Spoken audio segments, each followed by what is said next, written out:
Pumalag ang ilang miyembro ng minority bloc sa walang nangumusta issue sa Senado.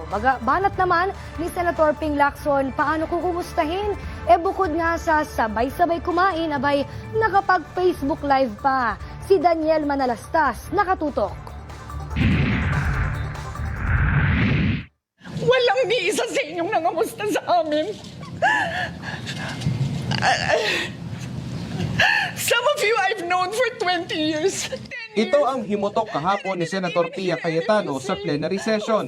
Wala raw nangamusta sa kanila noong kasagsagan ng magkaputukan sa Senado noong May 13. Pero pinabulaanan niya ng kapwa niya senador na dating kasama sa majority bloc na si Senator Erwin Tulfo.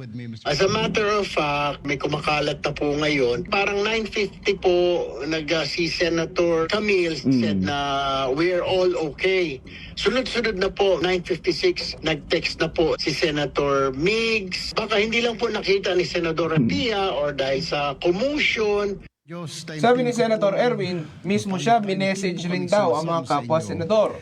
Papunta raw siya sa Baclaran Church noong mga oras na yon. Sabi ko po, praying for you. Si Senator Ping Lacson naman, bagamat walang pinangalanan, pero sinabing bakit kakamustahin ang mga nagkakasiyahan, kumakain ng sabay-sabay at nagpe-Facebook Live pa, na para lang daw akusahan ng minority bloc na may alam umano sa nangyaring putukan. Well, the executive denies of any Kinwestiyon naman ni Tulfo ang kapasidad ng Office of Senate Sergeant at Arms at kung sila ba talaga ay may tamang training, pati na ang ginawang diskarte noong kasagsagan ng kaguluhan. Tingin niya may butas daw sa seguridad.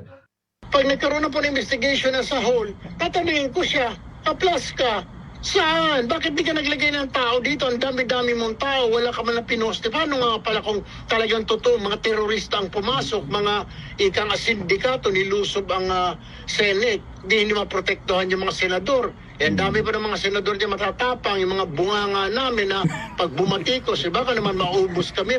Una nang sinabi ng DILG na walang pag-atake sa Senado. Pinalagan niya ng mga senador na naiwan sa Senate building. Pero giniit ni Secretary John Vic Rimulya na hindi nagsisinungaling ang ebidensya. Daniel Manalastas, IBC News.